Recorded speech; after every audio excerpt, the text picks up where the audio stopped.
Go get it.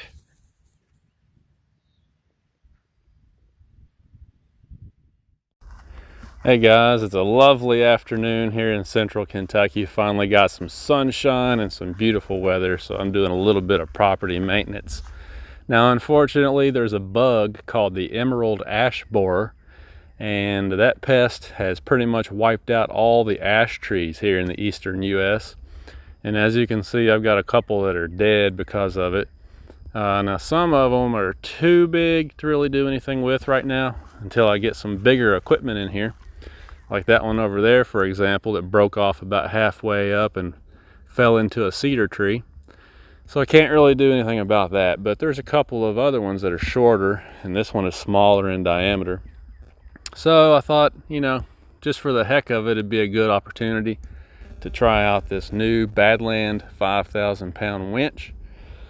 Don't know how it's gonna go, but hey, you don't know till you try, right? So I rigged it up here, got a heavy coat and a tarp on the line, and I'm just gonna give it a tug and see what happens.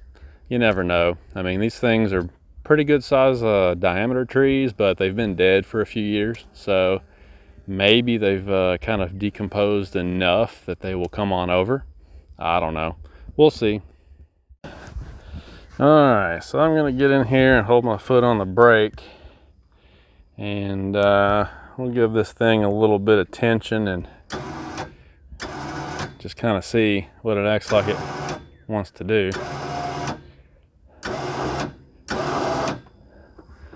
It's definitely tight now.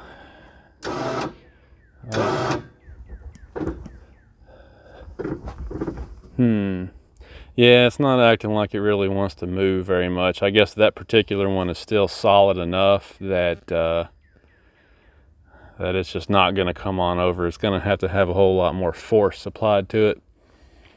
So, I don't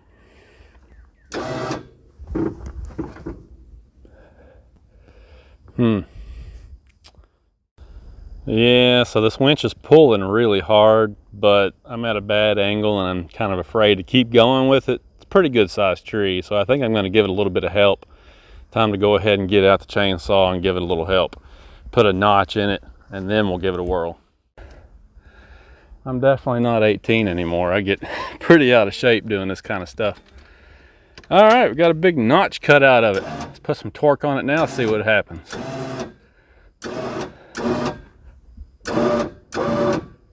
Uh-oh.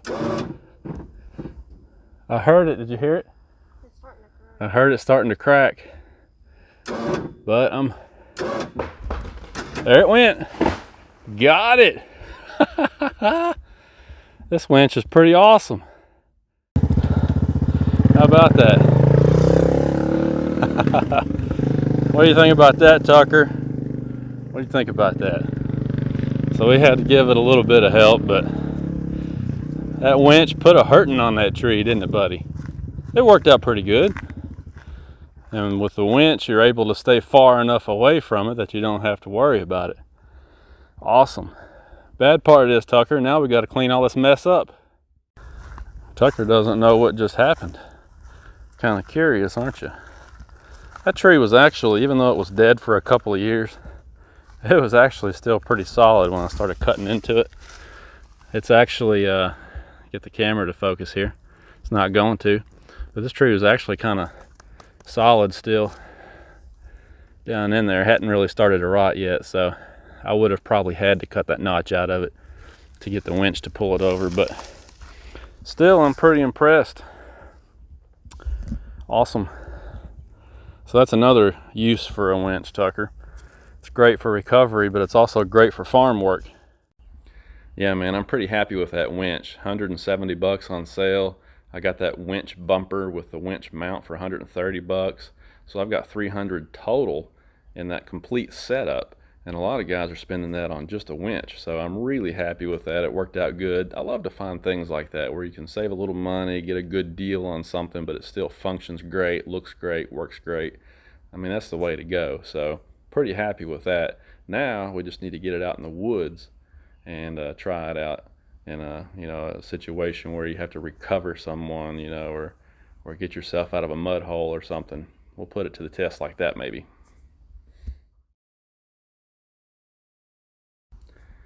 So I was poking around under the ram, and I want to show you something. I think I might have figured out what this thing is for. Check this out.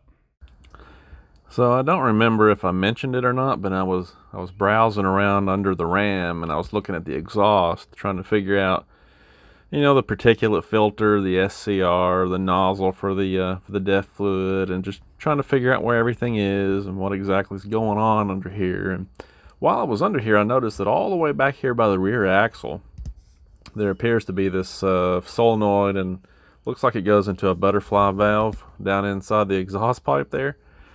And I was thinking, why in the world would you put a butterfly valve in the exhaust? But I think I may have figured out what this thing is for. So I'm way up to the front now. Here's the particulate filter. So there's the tube that comes off behind the particulate filter. This is for your low pressure side of the EGR system, and of course that runs up to the engine from down here below.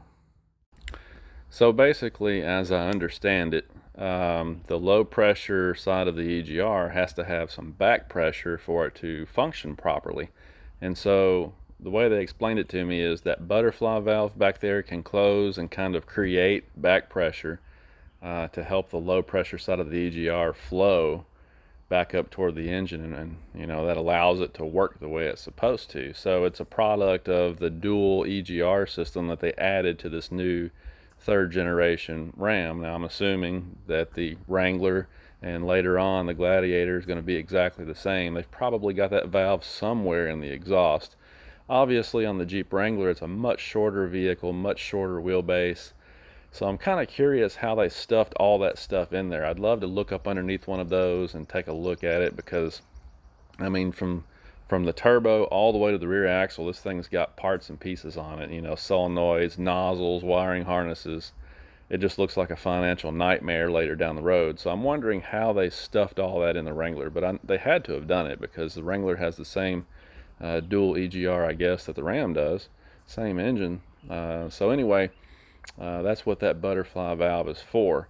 That makes me also wonder, you know, I mentioned the lag and the lack of throttle response. Well, there's a lot of things that could cause that on the diesel. It's not necessarily the turbo. The transmission programming can cause some of it, but I'm wondering about that emissions stuff too. Maybe that butterfly valve, you know, when it closes to create back pressure, maybe that kind of chokes the engine down a little bit and makes it feel a little laggy at times. I don't know, that's just a guess, you know. So anyhow, after looking at that and how it's all set up, I mean, it's pretty easy to see why these things have bad throttle response. There's just too much stuff on them, and I guess that's why so many guys, as I'm getting attacked by a wasp here, I guess that's why so many guys delete these things and get all that junk off there.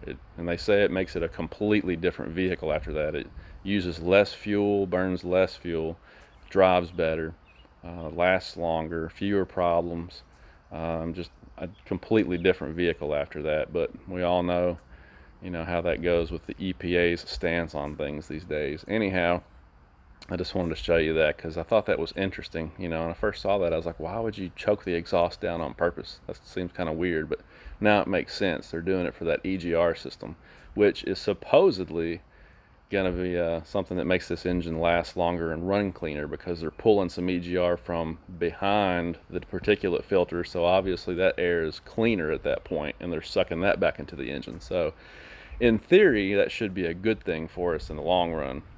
I guess we'll find out, right?